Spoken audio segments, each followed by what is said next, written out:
नमस्कार। कार्यक्रम समाज संवादमा म रुजन राईको राजनीतिक, आर्थिक अनि सामाजिक विषयवस्तुमाथिको विश्लेषणसँगै समसामयिक अनि आम जनसरोकारको विषयमा केन्द्रित रहेर हामी समाज संवादमा कुराकानी गर्नेछौँ।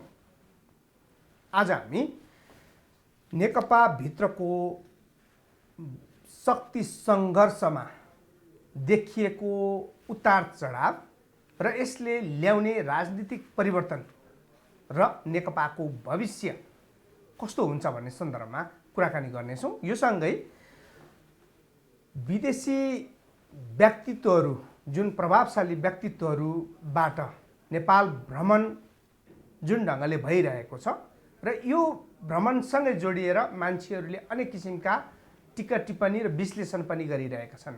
अब यसको भ्रम र यथार्थको बारेमा पनि आज हामी समाज संवादमा कुराकानी गर्नेछौँ, जसको लागि मसँग आजको पाहुना हुनुहुन्छ एकजना राजनीतिक विश्लेषक पुरञ्जन आचार्य।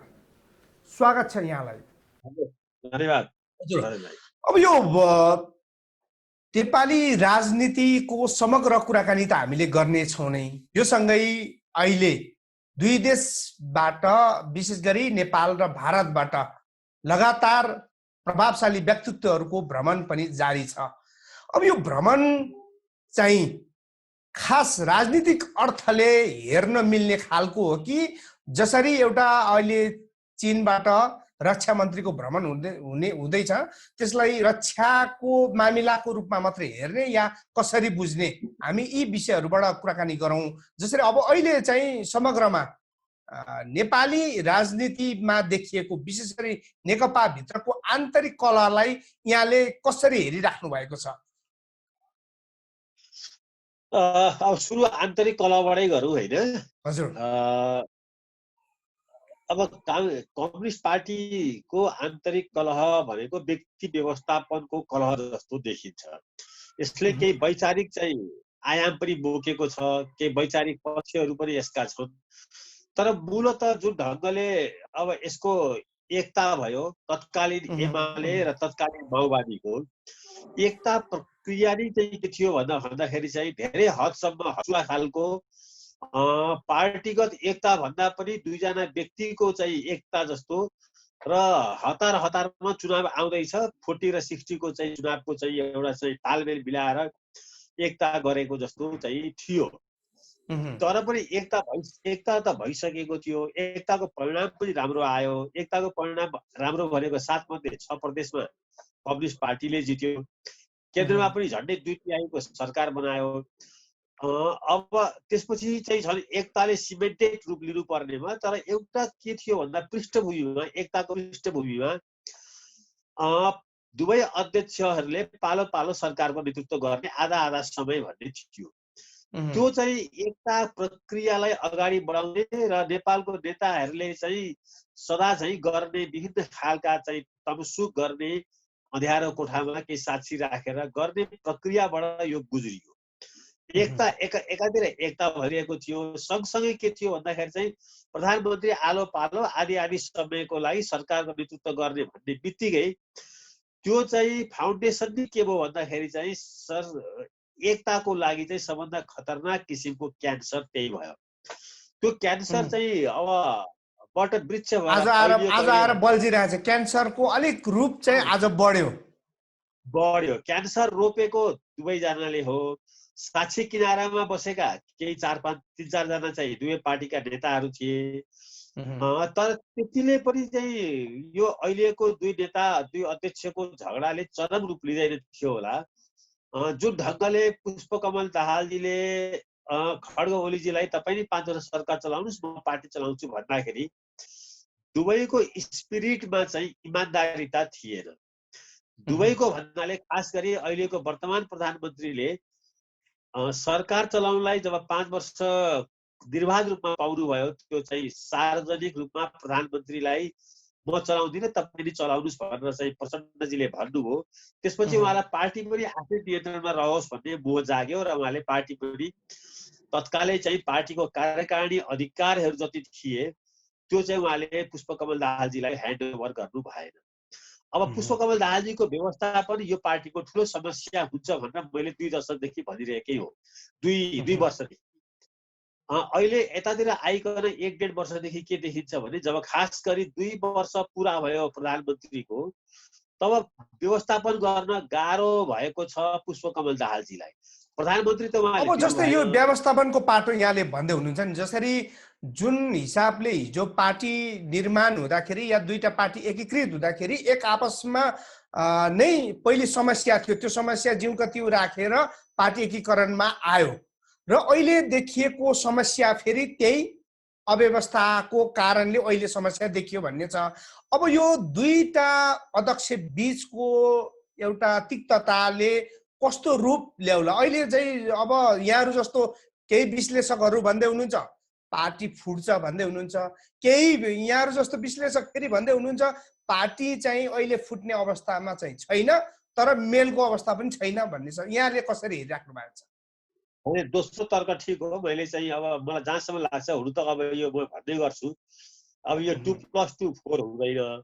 तर जति घटनाक्रमहरू, जति ढङ्गले चाहिँ विकल्पहरू प्रधानमन्त्रीसँग छ, पार्टी फोडेर अगाडि बढ्ने विकल्प त्यति चाहिँ पुष्पकमल दाहालजीसँग छैन। पुष्पकमल दाहालजीलाई चाहिँ बाध्यता छ अहिले तत्काललाई चाहिँ कुनै पनि किसिमले केपी ओलीसँग एडजस्ट गरेर बस्नको लागि। त्यो बाध्यता के हो भने अहिले उहाँसँग उहाँका आफ्ना अनन्य मित्रहरूले पनि उहाँलाई साथ छोडेका छन्। त्यस्तै चाहिँ पार्टी फोडेर जाने सन्दर्भमा मलाई लाग्दैन चाहिँ माधव नेपालजी या झलनाथजी या चाहिँ भोलि चाहिँ अब वामदेवजीहरूले चाहिँ उहाँलाई साथ देलान्। त्यसकारणले अब उहाँका आफ्ना भनेका चाहिँ बादलजीहरू, लेखराज भट्टहरू, जनार्दन शर्माहरू पनि पार्टी चाहिँ फोडेर पुष्पकमल दाहालजीको नेतृत्वमा जानको लागि धेरै उत्साही म देख्दिनँ। त्यसले गर्दा यो पार्टी अहिलेको फुट्दा जस्तै हिजो एउटा सिङ्गो नेकपा बन्दाखेरि पूर्व माओवादी र पूर्व एमाले बीचको एकता भयो, तर आज चाहिँ पार्टी फुट्ने क्रममा अब अहिलेको जुन गतिविधि हामीले हेरिरहेको छौँ, जुन समीकरण हेरिरहेको छौँ, त्यो समीकरण हेर्दाखेरि पूर्व माओवादी र पूर्व एमाले भएर फुट्ने सम्भावना छ र भन्ने होइन। फुट्दाखेरि त्यसै गरी फुट्थ्यो यो पार्टी, तर अब अप्ठ्यारो के पर्यो भने चाहिँ पूर्व एमालेको नेतृत्वमा सरकार छ, नेकपाको नेतृत्वमा छैन। त्यो त देखिरहेको छ नि। ईश्वर पोखरेलजीले चाहिँ पूर्व एमालेहरूलाई सङ्गठित गर्दै हुनुहुन्छ। प्रधानमन्त्री स्वयं पनि के छ भने 1 नम्बर प्रदेशमा पूर्व एमालेहरूलाई सङ्गठित गर्दै हुनुहुन्छ। राष्ट्रपति चाहिँ विषयमा लाग्नु भएको छ होइन। तर पूर्व एमालेलाई एकत्रित गर्दै गर्दा पनि एउटा ठुलो समूह एमालेको, जस्तै माधव नेपाल, झलनाथ खनाल, वामदेव जस्ता एउटा समूह प्रचण्डसँगै जोडिएर उहाँहरूले सहकार्य गर्दै हुनुहुन्छ। अहिलेको राजनीतिक उहाँहरूको चाहिँ गुटगतको सहकार्य भइराखेको छ भनेपछि अब एमाले र माओवादी छुट्टिने भन्दा पनि अहिलेको यो दुईवटा समीकरण, जसरी एउटा माधव नेपाल लगायत प्रचण्डको र अर्को केपी ओली प्रधानमन्त्रीको छुट्टै अवस्था रहने देखिन्छ हामीले सामान्य नजरबाट हेर्दाखेरि। होइन, यस्तो हो, मलाई लाग्छ के भने अहिलेको बढ्दो शक्ति र चाहिँ दम्भ र अहङ्कारले गर्दा ओलीजीसँग माधवजीहरू चाहिँ टाढिनु भएको छ। त्यहाँ उहाँहरूको आफ्नो एमाले भित्रको हिजोको प्रतिस्पर्धा पनि हो।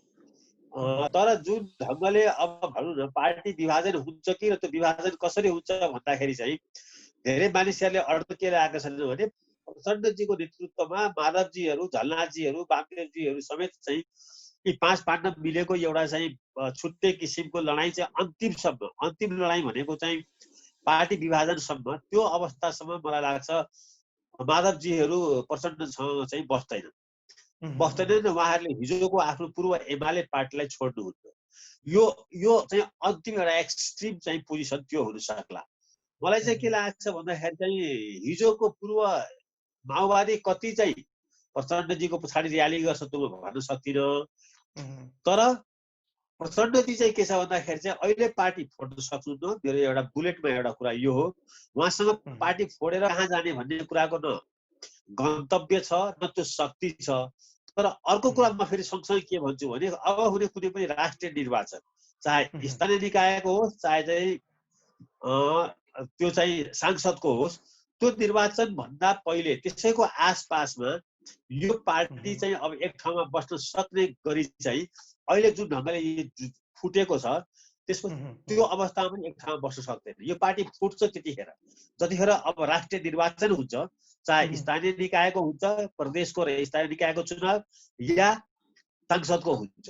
त्यतिखेर मलाई के लाग्छ भने अहिले जुन अपमान बिहोरिरहनु भएको छ चाहिँ पुष्पकमल दाहालजीले अपमान बिहोरिरहनु भएको छ, आफ्नो साथीहरू छुटेर गएका छन्, केपी ओलीजीले स्पेस दिइरहनु भएको छैन र के छ भन्दाखेरि चाहिँ आफू जुन ढङ्गले एउटा चाहिँ पोजिसन डेभलप गराउनु भएको छ त्यो डेभलप पोजिसनको अन्तिम रूप भनेको चाहिँ केपी ओलीजीलाई प्रधानमन्त्रीबाट राजीनामै गराएर छाने, राजीनामा उहाँले गर्न मान्नु भएन भने संसदीय दलबाट सबैको शक्ति मिलाएर पार्टीलाई निकाल्ने र उहाँलाई अल्पमतमा पार्ने।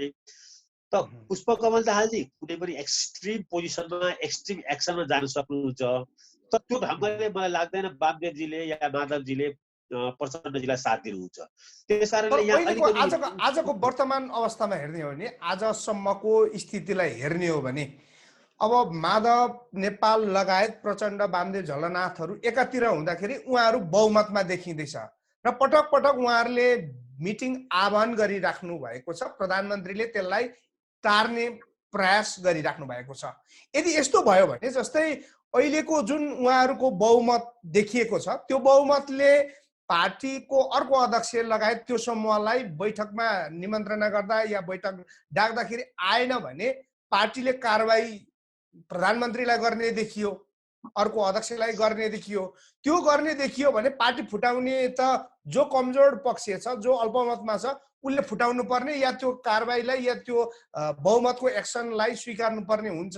त्यसो गर्दाखेरि पार्टी फुटाएर जानेमा चाहिँ प्रचण्ड र माधव नेपालहरू भन्दा पनि प्रधानमन्त्रीले फुटाएर जानुपर्ने स्थिति रहन्छ कि रहँदैन होला? होइन, यस्तो छ। अब यो तपाईँले दुईटा कुरा एक ठाउँमा मिक्स गर्नुभयो। एउटा के छ भने एउटा पार्टी अध्यक्षको रूपमा केपी ओलीलाई हेर्नु पर्यो, अर्को चाहिँ संसदीय दलको नेता र प्रधानमन्त्रीजीको रूपमा चाहिँ केपी ओलीलाई हेर्नु पर्यो। संसदीय दलको नेता र प्रधानमन्त्रीको रूपमा अहिलेसम्म केपी ओलीलाई कुनै च्यालेन्ज आएको छैन, अहिलेसम्म आएको छैन। संसदीय दलको बैठक बस्ने तयारी पनि गरेको छैन। संसदीय दलको बैठक नबसिकन प्रधानमन्त्रीको विकल्प सोच्ने कुनै पनि संवैधानिक प्रावधान छैन। पार्टी सचिवालयले गर्ने निर्णयको कुनै पनि महत्त्व हुँदैन प्रधानमन्त्री हटाउने कुरामा। हो, त्यो पार्टीको लागि चाहिँ त्यो महत्त्वको विषय होला होइन। त्यस्तै स्थायी समितिको निर्णय पनि त्यो पार्टीको लागि होला, तर नेपालको संविधानले र आम नेपाली जनताले यसलाई कुनै पनि किसिमले महत्त्व राख्दैन। नेपालको संविधानमा पार्टी स्थायी समितिको 2/3 होइन 3/3 चाहिँ निर्णय गरे पनि, सचिवालयको चाहिँ 9 जना मध्ये 9 जनाले निर्णय गरे पनि प्रधानमन्त्री आफ्नो पदबाट हट्दैन। प्रधानमन्त्री पद हटाउनको लागि संसदीय दलको नेता र संसदीय दलमा चाहिँ अल्पमतमा पर्नुपर्छ, त्यसको लागि एउटा प्रक्रिया छ। त्यसै कारणले अहिले प्रधानमन्त्रीलाई अहिलेको जुन किसिमको द्वन्द्व चाहिँ अब बढ्दै गयो भने व्यवस्थापनको पाटो पनि होला, हामी त्यो कामना पनि गरौँ। तर यदि त्यो व्यवस्थापन भएन र अहिले देखिएको जुन किसिमको लक्षण छ त्यो लक्षण बढ्दै गयो भने भोलि संसद त अब जति टाढे पनि पुस 20 गते भित्र त बोलाउनु पर्ने हुन्छ। त्यतिखेर यही समूह र यस्तै किसिमको प्रवृत्ति या अवस्था रह्यो भने स्थिति कस्तो रह्यो भने यस्तो छ। संसदीय दलबाट प्रधानमन्त्रीलाई चाहिँ हटाउने चाहिँ प्रक्रिया सुरु भयो भने र बहुमत पुग्यो भने त त्यो त अब एउटा संवैधानिक स्वाभाविक प्रक्रिया हुन्छ। त्यसलाई चाहिँ प्रधानमन्त्रीले चाहिँ म मान्दिनँ भनेर के गर्ने, उहाँले खुब से खुब गर्नुभयो भने आफ्नो समूह लिएर नयाँ पार्टी दर्ता गर्ने या अरू गेम खेल्दै गर्न सक्नुहुन्छ। तर अहिले त्यो बाटोमा चाहिँ यो 5 पाण्डव गएकै छैन। 5 पाण्डव भनेको चाहिँ बुझ्नुभयो नि, सचिवालयका 5 जना त्यो बाटोमा गएकै छैन। उनीहरूको सम्पूर्ण दबाब के छ भने पार्टीबाट प्रधानमन्त्रीलाई सेन्सर गर्ने, पार्टी सुप्रिमेसी राख्ने, संवैधानिक चाहिँ सुप्रिमेसी होइन कि पार्टी सुप्रिमेसी राख्ने। त्यसले गर्दा के छ भन्दाखेरि चाहिँ प्रधानमन्त्रीलाई फाइदा भइरहेको छ। प्रधानमन्त्रीले भनि पनि रहनुभएको छ मलाई हटाउने पार्टीले हो र यही लडाइँ हिजोको दिनमा गिरिजाप्रसाद कोइरालाको विरुद्ध कृष्णप्रसाद भट्टराई र गणेश मान्जीले पनि लडेको हो, त उहाँहरूले पनि हटाउन सक्नु भएको। आजभन्दा चाहिँ 2 दशक बढी भयो यही लडाइँ हो। पार्टीले गिरिजाप्रसाद कोइरालालाई विड्रो गर भनेको थियो, तर गिरिजाप्रसाद कोइरालाले संसदीय दलको बहुमतबाट पार्टीको निर्णय अवज्ञा गरेर चाहिँ उहाँले सरकार चलाउनु भयो। झट्टै काङ्ग्रेस पार्टी फुटेको पनि थियो होइन, प्रज्ञा प्रतिष्ठानमा ढिलै भएको थियो। त अहिले यो कुनै नौलो कुरो नेपालको राजनीतिमा भइरहेको छैन। नेपालको राजनीतिमा त्यही कुरो भइरहेको छ जुन कुरो काङ्ग्रेसले झन्डै चाहिँ 2 दशक अगाडि चाहिँ पटक पटक बेहोरेको छ यही कुरा।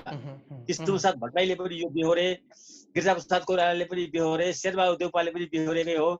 संसदीय दल, संसद, प्रधानमन्त्रीलाई पार्टीले कुन तहको दबाब दिन सक्छ, प्रधानमन्त्रीलाई हटाउन सक्छ कि सक्दैन, यो नेपालको मूलभूत एउटा प्रश्न छ अहिलेसम्म पनि। 7 सालको क्रान्तिपछि पनि यही भएको हो। मातृकाप्रसाद कोइरालालाई, बिपी कोइरालाले पार्टीको निर्णय गरेर हटाउन खोज्नु भएको, त्यो कुरा उहाँले मान्नु भएन। त नेपालमा जब जब चाहिँ के छ भन्दाखेरि चाहिँ यो बहुमतको सरकार बन्छ या चाहिँ लोकतन्त्रले फेरि एउटा चाहिँ भनौँ न स्थायित्व लिन खोजिरहेको हुन्छ, तब तब पार्टी र सरकारको बिचमा को ठुलो भन्ने यो लडाइँ चलिरहेकै छ। त्यस कारणले मलाई चाहिँ के लाग्छ भने अहिले प्रधानमन्त्री हटाइदैन, अहिले प्रधानमन्त्रीलाई हटाउन सक्दैन है। प्रधानमन्त्री चाहिँ अहिले जोगिनुहुन्छ, प्रधानमन्त्रीलाई अहिले हटाउन सक्ने तागत संसदीय दलमा मेरो विचारमा है, अब म्याथमेटिक्स जस्तो मलाई थाहा छैन त्यहाँको, तर प्रधानमन्त्रीलाई हटाउन सक्ने तागत चाहिँ अहिले यो 5 पाण्डवमा छ जस्तो मलाई लाग्दैन। अहिले यिनीहरूको केही काल वनवासकै काल चाहिँ छ जस्तो लाग्छ। अब यो मैले जोड्न खोजेको जस्तै अहिले जुन प्रकारले नेकपा भित्रको विवाद बढिरहेको छ, त्यो सँगसँगै विदेशी शक्ति पनि अलिकति मुभमेन्ट बढाइरहेको स्थिति छ नेपालमा। अब यसलाई चाहिँ यही नेकपाको राजनीतिले प्रभाव पार्ने राजनीतिक पाटोपट्टिको अरू थप खेलो या त्यसको थप रिजल्ट निस्किने खालको यो भ्रमणहरू भइराखेको हो कि सामान्य एउटा नियमित प्रक्रियामा हुने भेटघाट या चाहिने भ्रमणको रूपमा यसलाई हेर्न सकिन्छ? कसरी हेर्न सकिन्छ? होइन, यो सामान्य होइन, अलिकति होइन, यो असाधारण र असामान्य भ्रमणहरू नेपालमा अब केही त अब सामान्य पनि होलान्, हेर्दाखेरि सामान्य देखिन्छ, तर नेपाल चाहिँ असन्तुलित भू राजनीतिको र अन्तर्राष्ट्रिय राजनीतिको एउटा चाहिँ स्ट्राटेजिक ठाउँमा उभियो। अब यसको पछाडि के छ भन्दाखेरि चाहिँ निश्चित रूपमा संसारकै शक्ति सन्तुलन फेरिएको छ। विश्व शक्तिको राष्ट्र को हो भन्ने कुराको पनि चाहिँ नयाँ ढाँचाहरू निर्माण हुँदैछन्। चाइनाले जुन ढङ्गले चाहिँ प्रगति गरेको छ, चाइनाको चाहिँ जुन ढङ्गले आर्थिक वृद्धि भएको छ, जुन ढङ्गले सैनिक शक्ति बढेको छ, जुन ढङ्गले टेक्नोलोजी बढेको छ, र जुन ढङ्गले उसको चाहिँ एउटा चाहिँ इम्पेरियलिजम चाहिँ क्रिएट गर्ने इच्छा जागृत भएको छ, त्यसले चाहिँ के छ भन्दाखेरि चाहिँ वेस्टर्न पावरहरू चाइनाको यो उदाउँदो र बढ्दो र विस्तारित चाहिँ शक्तिसँग आत्तिएका छन्। चाइना अब आजको 1 दशक या 2 दशक अगाडिको चाइना होइन। चाइना आज यो विश्व सन्तुलन राख्न सक्ने एउटा महाशक्ति राष्ट्र भइसक्यो, हरेक दृष्टिकोणले भइसक्यो। अब जसरी चाहिँ हिजो चाहिँ के छ भन्दाखेरि चाहिँ रुसले एक ढङ्गले एक पोललाई डिटरमाइन गर्थ्यो भने चाइनाले अहिले चाहिँ अफ्रिका, एसिया, अब यस्तो चाइना अब हाम्रो छिमेकमा छ। अब त्यो चाइनाको वर्चस्व नेपालमा विस्तारित हुँदैछ। चाइनाले जुन चाहिँ आइडियोलोजी बोक्यो भनौँ न, चाइनामा माओ त्से चाहिँ जुन ढङ्गले जुन आइडियोलोजी बोकेर अगाडि बढे, त्यसलाई टेङ साओपिङले सुधार गरे, त्यसलाई अहिले सी जिनपिङ र उनीभन्दा पहिलेका उनका अग्रजहरूले त्यसलाई जुन ढङ्गले चाहिँ एउटा समृद्धिको चाहिँ नयाँ उचाइमा पुगाए, त्यसले आज चाइना चाहिँ संसारको दोस्रो ठुलो इकोनोमी भएछ अमेरिका पछि।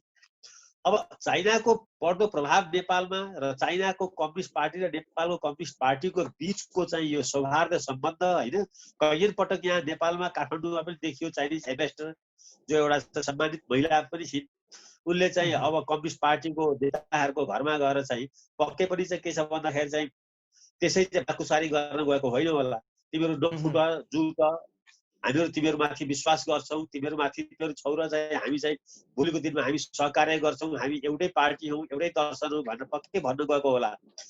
त एकातिर चाइनाको यो दबाब देखेर चाहिँ वेस्ट मात्रै होइन, भारत पनि चिन्तित छ। भारत आफ्नो चाहिँ नर्थ फ्रन्टमा चाहिँ सबैतिर अहिले चाहिँ सैनिक शक्ति चाहिँ बढाउँदैछ। अब नेपाल एउटा चाहिँ बफर स्टेट थियो, त्यसको लागि चाहिँ नेपाल र फेरि चाहिँ भारतको बिचको जुन सम्बन्ध छ त्यो ऐतिहासिक र सांस्कृतिक रूपले र ब्यान्ड टु ब्यान्ड रूपमा प्रगाढ छ। अब नेपाल चाहिँ चाइनाको लागि चाहिँ अगर धेरै फ्रेन्डली भयो भने भारतको लागि त्यो धेरै रुचिकर विषय होइन। त्यसै कारणले यो छिना झप्टीमा, यो क्रीडा स्थलमा अब भारत मात्रै फेरि आउँछ कि यहाँ युरोपियन र चाहिँ अमेरिकनहरूले पनि आफ्नो भूमिका खोज्दैछन्, त्यो पक्कै होला। किनभने चीनको इमिडिएट राइभल त अमेरिका हो। होइन। अमेरिका अहिले संसारको प्रतिस्पर्धा त दुईटा फरक भारतको र फरक चीनको अब यो सँगै अहिलेको जुन अवस्थामा दुईटा फरक मुलुकका प्रभावशाली व्यक्तित्वहरूको भ्रमण चाहिँ कन्टिन्यू चलिराख्ने अवस्था देखिएको छ। केही चाहिँ आइ पनि राख्ने गइ पनि राख्ने भइरहेको छ। तर अब यो दुईटा मध्ये बाजी चाहिँ कसले मार्ने स्थिति छ होला? यसको अर्थ के छ भने पार्टी फुट्ने र नफुट्ने नै देखियो हामीले सरसर्ती हेर्दाखेरि। यसमा बाजी चाहिँ कुन पक्षले मार्छ जस्तो बुझ्न सकिन्छ? होइन, अब नेपालको स्वार्थ चाहिँ दुवैसँग सन्तुलित सम्बन्धमा छ। हाम्रो देशको स्वार्थ चाहिँ त्यसमा कुनै शङ्कै छैन। अब हामी एकातिर ज्यादै झुक्यो भने अर्कोतिरबाट आइपेलाइमा पर्छौँ। किनभने अब चीज जतिसुकै शक्तिशाली हुँदै पनि, हाम्रो लागि जतिसुकै सहयोगी हुँदै पनि, हाम्रो भूगोल, हाम्रो ऐतिहासिकता, हाम्रो सम्बन्ध सबै चाहिँ के छ भने हाम्रो खुला बोर्डर, खुला सिमाना, हाम्रो सांस्कृतिक चाहिँ एकरूपता सबै भारतसँग छ। त्यसकारणले गर्दाखेरि चाहिँ एकातिर हामी सांस्कृतिक र चाहिँ सीमाको रूपमा भारतसँग नजिक छौँ भने अर्कोतिर चीनको चाहिँ जुन ढङ्गको चाहिँ प्रगति छ, चीनको जुन ढङ्गको टेक्नोलोजी छ, जुन ढङ्गले चीनसँग पैसा पनि छ, त्यो सबै फेरि हाम्रो आफ्नो चाहिँ समस्यालाई चाहिँ समाधान गर्नको लागि चीनको पनि सहयोग चाहिन्छ। नेपालले चाहिँ यहाँ बाजी कसले मार्छ भन्ने कुरामा नेपाल गयो र चाहिँ कुनै एक पक्षको बाजीमा आफू पनि च्याखेदाउमा गयो भने नेपाल र नेपाली जनताको दुर्भाग्य हुन्छ। राम्रो चाहिँ के हो भन्दाखेरि चाहिँ हाम्रो ब्यालेन्स चाहिँ राजनीति, ब्यालेन्स फरेन पोलिसी, त्यसले चाहिँ नेपाल र नेपाली जनताको कल्याण त्यसैमा छ। कहीँ पनि कुनै एकपट्टि ज्यादै झुकाव भयो भने अर्कोपट्टिले नेपाल डिस्टर्ब गर्छ। यो संसारकै एउटा चाहिँ ऊ हो। त्यसले गर्दा आज मिडल इस्ट चाहिँ कहिले पनि थिरी हुन सकेको छैन। झन्डै 100 वर्ष भयो। फर्स्ट वर्ल्ड वार पछि मध्यपूर्वको राजनीति यसैमा गएर चाहिँ अड्केको छ। त्यहाँ सारा चाहिँ के छ भने सुपर पावरका फोर्सहरू गएर त्यसलाई चिरा पारे। अब हाम्रो बुद्धिमत्ता र हाम्रो आफ्नो चाहिँ के छ भन्दाखेरि चाहिँ खेल के हुनु पर्यो भने चीनको पनि इन्ट्रेस्टलाई चाहिँ हामीले चाहिँ कहीँ न कहीँ एड्रेस गर्नु पर्यो र भारतको इन्ट्रेस्टलाई पनि कहीँ न कहीँ एड्रेस गर्नु पर्यो। अब यो अहिलेको जुन झन्डै 1 वर्ष जस्तो नेपाल र भारत बीचको चाहिँ सम्बन्ध अलिक तिक्ततामा परिणत भइराखेको थियो। अझै पनि राम्रोसँग सुधारिएको अवस्था त छैन। तथापि अहिले चाहिँ भारतका रका एजेन्ट या चाहिँ रका प्रमुख समन्त गोयल र नरवणेको चाहिँ जुन भ्रमण भयो, त्यस पछाडि अब फेरि विदेश सचिवको पनि तुरुन्तै भ्रमण हुँदैछ। अब यसलाई चाहिँ कसरी हेर्ने? यो चाहिँ एउटा दुई देश बीचको सम्बन्ध अलिक न्यानोपनमा रूपान्तरण हुँदै गएको हो भन्ने हिसाबले हेर्ने, या अर्को चाहिँ जस्तै हाम्रो भूमि जुन गुम्यो भनेर हामीले भनिराखेको थियौँ र अहिलेको नयाँ नेपाल नक्सामा चाहिँ आइसकेको, त्यसको आउने प्रक्रिया सुरु भएको हो। यो दुईटा हिसाबलाई चाहिँ छोटोमा कसरी बुझ्न सकिन्छ? होइन, त्यो दुवै कुराहरू हुन सक्छ। एउटा कुरा त के छ, जुन ढङ्गले सुरक्षा सम्बन्धी गतिविधि र अब कूटनीति सम्बन्धी गतिविधि सुरु भएको छ, त्यसले चाहिँ नेपाल भारतको बीचमा जुन चिसिएको सम्बन्ध हो त्यसको आइस ब्रेक भएको जस्तो चाहिँ देखिन्छ। त्यसमा चाहिँ कुनै शङ्का भएन। तर सबभन्दा ठुलो सम्बन्ध त के छ भने यो कोभिडको महामारीमा पनि चाहिँ फर्किएका नेपाली युवाहरू जो लाखौँको सङ्ख्यामा भारतमा रोजगारीमा थिए, फर्किए, ती फेरि भारतै गए। नेपालमा राख्न सकिएन। त भारत पनि उनीहरू फर्केर गएर आफ्नो जनजीविकाको लागि, त्यहाँ रोजगारीको लागि जाँदाखेरि भारत नेपाल सम्बन्धले त्यो आयाम बोक्दछ। सुरक्षा सम्बन्धी या सरकार टु सरकारको सम्बन्धहरू आफ्नो ठाउँमा छन्, निसन्देह त्यसको आफ्नो महत्त्व हुन्छ। तर जुन लाखौँ नेपालीहरू जुन चाहिँ रोजगारीको लागि भारत पुगिरहेका छन्, यस्तो कोभिडको बेलामा अब यो सबै कुराहरूमा चाहिँ यसलाई कहाँनिर चाहिँ अलिकति शङ्कामा हेर्नुपर्छ भने जब कूटनीति र सुरक्षा निकायहरूको गतिविधि धेरै बढ्छ, त्यसले पक्कै पनि त्यसले बोकेको आयाम चाहिँ सुरक्षासँग सम्बन्धी हुन्छ। अब त्यो राम्रो पनि हुनसक्छ, त्यो अत्यन्तै खतरनाक पनि हुनसक्छ। त्यसकारणले सतर्कता त यहाँ पनि चाहियो। किनभने अब यहाँ चाहिँ प्रधानमन्त्री मतलब पोलिटिकल लेभलको एउटा उचाइमा पुगेको डायलगहरू सुरु भए जस्तो मलाई लाग्दैन। मलाई किनभने सेना प्रमुख आउनु भनेको भारतबाट, यो चाहिँ के छ भन्दाखेरि चाहिँ एकातिर यो मतलब यो आउने प्रतिनिधि पात्र जो हो त्यो चाहिँ त्यति धेरै त्यो चाहिँ पिपुल टु पिपुल बेसमा जोडिएको होइन। यिनीहरूको चाहिँ जिम्मेवारी पनि भिन्दै हुन्छ, यिनीहरूले लिनुपर्ने निर्णयहरू पनि भिन्दै हो। प्रधानमन्त्रीको, गृहमन्त्रीको इन्डियाको यहाँ आउने हो भने त्यो पोलिटिकल लेभलमा, पिपुल टु पिपुल लेभलमा मान्न सकिन्छ। त्यस्तै चाइनाको पनि चाहिँ त्यस्तै भिजिटहरू चाहिँ भइरहेका छन्। त्यस कारणले अब पक्कै पनि अब नेपालमाथि चाहिँ हामी हौ नेपालमाथि विजय गर्ने भन्ने कम्पिटिसन त दुईटैले गर्लान्, भारतले पनि चिनले पनि। तर हामीले के छ भने हामी चाहिँ दुईटैको मत जितेर अगाडि बढ्छौँ भन्ने सोच र त्यो बुद्धिमत्तापूर्ण चाहिँ बाटो लिनुपर्ने मलाई लाग्छ। अब नेपाल अहिले धेरै ठुलो भड्कालोमा छ। नेपालको अन्तर्राष्ट्रिय चाहिँ सम्बन्धका आयामहरू चाहिँ बिग्रिएका छन्, नेपालको भू राजनीति पनि बिग्रिएको छ। त्यसैको यो परिणाम हो यो चाहिँ रको चिफ आउने या चाहिँ रक्षा मन्त्री, रक्षा सचिवहरू आउने या तर अब रक्षा मन्त्री, रक्षा सचिव या भनौँ चाहिँ सेना प्रमुख आयो, रका प्रमुख आए, अब यत्रो चिसिएको सम्बन्ध भर्खर संवादमा परिणत भइरहेको छ। दुई देश बीचको मैत्रीपूर्ण सम्बन्धहरू, कूटनीतिक सम्बन्धहरू फेरि जोडिएको भनेर पनि हेर्ने र व्याख्या गर्नेहरू पनि छन्। सरकारले पनि त्यसरी नै त्यसलाई हेरिरहेको छन्। होइन, त्यो राम्रो पक्ष हो, त्यसलाई चाहिँ राम्रो पक्षले भन्न सकिन्छ। तर त्यसमा कहीँ न कहीँ चाहिँ त्यो सिल्भर लाइनिङ त्यहाँ छ होइन। सबै चाहिँ के छ भन्दाखेरि कालो घेरामा कहीँ चाँदीको घेरा पनि देखिँदाखेरि मान्छेले आश गर्छन्। तर रक्षासँग सम्बन्धी मान्छे मात्रै किन त भन्न सकिन्छ नि? किन चाहिँ सेना प्रमुख मात्रै? ठिक छ ल, सेना प्रमुख त एउटा स्वाभाविक रूपमा नेपाल भारतको चाहिँ सेनासँग सम्बन्धी केही चाहिँ अब ऐतिहासिक चाहिँ इभेन्टहरू छन् त्यसको लागि आए। र प्रमुख किन त? र प्रमुख पनि यसरी कि सिधै प्राइम मिनिस्टरसँग भेट्नको लागि होइन। मतलब यसलाई एउटा कन्स्पिरेसीको रूपमा नहेरिकन एउटा स्वतन्त्र आँखाले हेर्दाखेरि पनि अरू चाहिँ किन आएको त? अरू किन? परराष्ट्र मन्त्री किन आएको? गृह मन्त्री किन आएको? आखिर कहीँ न कहीँ केही न केही या त के छ भने पोलिटिकल लेभलबाट नेपाललाई डिल गर्नको लागि इन्डियाले बन्द गरेर कर्मचारी तन्त्रमाथि विश्वास गर्न थालेको हो कि? जुन दिल्लीमा भनिन्छ, दिल्लीका कतिपय चाहिँ एक्सपर्टिजहरूले के भनिरहेका छन् भने मोदीले डाइरेक्ट चाहिँ नेपालसँग सम्बन्ध जोड्न खोज्दा, मोदी या सुषमा स्वराजले हिजोको दिनमा पोलिटिकल लेभलबाट डिल गर्न खोज्दाखेरि झन् ठुलो प्रब्लम आयो। त्यसले गर्दा नेपाल जस्तो देशमा अहिले त्यो उचाइबाट सम्बन्ध राख्नु पनि हुँदैन। नेपाल जस्तो देशमा चाहिँ अलिकति सैनिकबाट चाहिँ रबाट जाँदाखेरि चाहिँ हामीलाई सहज हुने रहेछ, नभए अनावश्यक विवाद हुने रहेछ भनेर कतिपय भनेपछि नेपालको लागि चाहिँ शुभ सङ्केत होइन भन्न सकिन्छ, यति भन्न सकिन्छ। या त अब नेपाललाई चाहिँ अब पोलिटिकल लेभलबाट भन्दा एडमिनिस्ट्रेटिभ लेभलबाट र चाहिँ सेक्युरिटी लेभलबाट मात्रै सोच्न थालियो, जुन चाहिँ पक्कै पनि राम्रो होइन होइन। त्यो भन्दा चाहिँ माथिकै उचाइबाट हेर्दाखेरि किन समस्या समाधान त्यहाँबाट नै हुने हो होइन। यी त डिपार्टमेन्टल चाहिँ हेडहरू भयो नि। त्यस कारणले यो पनि खराब होइन। यो पनि खराब किन होइन भने कमसेकम कहीँ न कहीँ त आइस ब्रेक भयो नि। तर त्यो आइस ब्रेक कस्तो भइरहेको छ यो त प्रधानमन्त्रीले र परराष्ट्र सचिवले, परराष्ट्र मन्त्रालयले जान्ने कुरा हो। मलाई चाहिँ त्यो हेर्दाखेरि अब हामी बाहिर बस्ने मान्छेहरूले यो अत्यन्तै संवेदनशील विषयमा धेरै टिका टिप्पणी गर्नु ठिक पनि छैन। हामी खालि यति मात्रै हाम्रो बेस लाइन हो, हाम्रो न्यारेटिभ के हो भने चाइना र भारत र चाहिँ चीन, भारतको इन्ट्रेस्ट चाहिँ एउटा छ भने चीनको इन्ट्रेस्ट अर्को छ। चीन निश्चित रूपमा महाशक्ति राष्ट्र बन्ने सन्दर्भमा नेपाललाई आफ्नो पक्षमा राख्न चाहन्छ।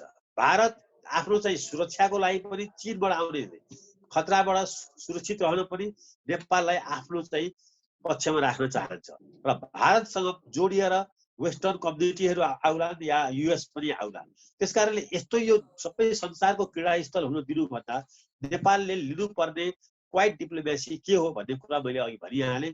अब यसमा चाहिँ के छ भन्दाखेरि चाहिँ नेपालमा अब अहिले प्रधानमन्त्रीको प्राथमिकतामा यी कुराहरू परेका छन् कि छैन? प्रधानमन्त्रीको प्राथमिकता आफ्नो पार्टी फोड्नमा, अध्यादेश जारी गर्नमा या चाहिँ के अरे चाहिँ पुष्पकमल दाहालजीको व्यवस्थापनमा या बाबुजीको व्यवस्थापनमा, यस्तो कुराहरूमा धेरै मैले भएको 2-2.5 वर्षदेखि देखेको हुनाले यो समस्या आउनुको कारण पनि त्यही हो। प्राइम मिनिस्टरको चाहिँ फोकस चाहिँ राजकाजको बिग्रिएको छ। महत्त्वपूर्ण हामीलाई समय र त्यो- विचारको लागि यहाँलाई धेरै धेरै धन्यवाद। दर्शकवृन्द, आजको समाज संवादको समय यही सकिन्छ। म लगायत मेरो सम्पूर्ण युनिटलाई बिदा दिनुहोस्। नमस्कार।